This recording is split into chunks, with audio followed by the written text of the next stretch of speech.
నమస్తే, నేను మీ అశ్విని కుమార్. తెలంగాణలో ఇంకొక ముఖ్యమైన లోక్సభ స్థానం నిజామాబాద్ లోక్సభ స్థానం. అందరికీ తెలిసిందే, ఉత్తర తెలంగాణలో బీజేపీ బాగా బలంగా ఉన్నది, బాగా బలపడింది కూడా. 2019లో నిజామాబాద్ లోక్సభ స్థానం నుంచి ప్రస్తుత ఎమ్మెల్సీ కవిత బీఆర్ఎస్ తరఫున పోటీ చేశారు. అట్లాగే బీజేపీ తరఫున ధర్మపురి అరవింద్.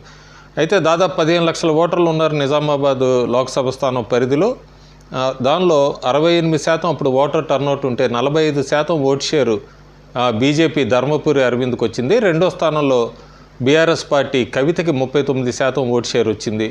ఒక 75 వేల పైన మెజారిటీతో అరవింద్ గెలిచారు 2019 ఎన్నికల్లో.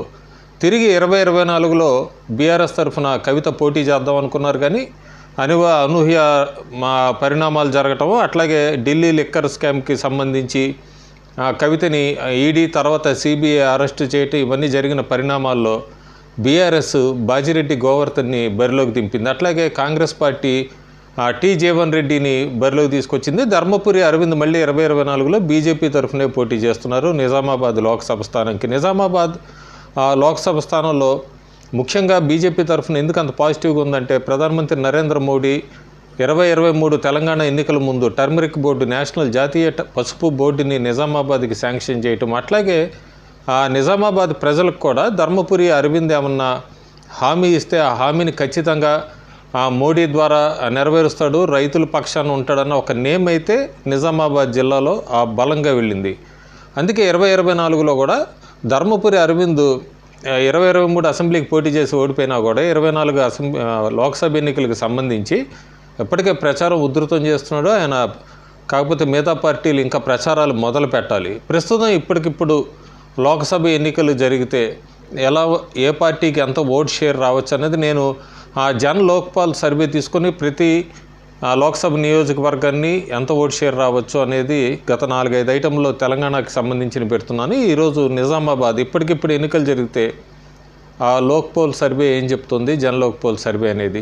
ఈసారి అయితే క్లియర్ కనబడుతోంది, బీజేపీ అభ్యర్థి ధర్మపురి అరవింద్ అయితే పెద్ద లీడ్లో ఉన్నట్టుగా తెలుస్తుంది కాంగ్రెస్ బీఆర్ఎస్ అభ్యర్థి కన్నా. అట్లాగే అన్ని లోక్సభ స్థానాల్లో మనం చూస్తున్నట్టే తెలంగాణలో బీఆర్ఎస్ దాదాపు 3వ స్థానంకి పడిపోయింది.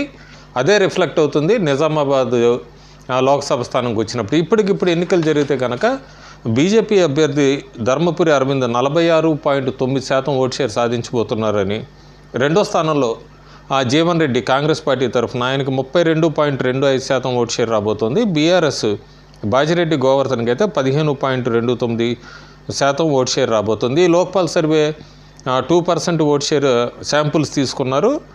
మార్చి 10 నుంచి ఏప్రిల్ 10 దాకా వీళ్ళు సర్వే చేశారు నిజామాబాద్ లోక్సభ స్థానానికి సంబంధించి. బీజేపీ ఏదైనా ఖచ్చితంగా గెలుచుకునే స్థానాలు తెలంగాణలో ఉన్నాయంటే అది నిజామాబాద్ కూడా ఒకటి. అయితే ఈసారి మార్జిన్ 2019లోనే 70,000 పైన మెజారిటీ. అయితే ఈసారి హ్యూజ్ ఓట్ షేర్ డిఫరెన్స్ కనబడుతోంది. 32-46 అంటే దాదాపు 14% ఓట్ షేర్ కనబడుతోంది డిఫరెన్స్ బీజేపీకి కానీ కాంగ్రెస్. కాబట్టి ఆ మెజారిటీ 1,50,000 పైనే ఉంటుంది. ఈజీగా 1,50,000 నుంచి 2 లక్షల మెజారిటీతో ధర్మపురి అరవింద్ బీజేపీ అభ్యర్థి నిజామాబాద్ లోక్సభ స్థానం నుంచి గెలుచుకుంటారన్నది జన్ లోక్పాల్ సర్వే ప్రిడిక్షన్స్ చెప్తున్నాయి. Thank you.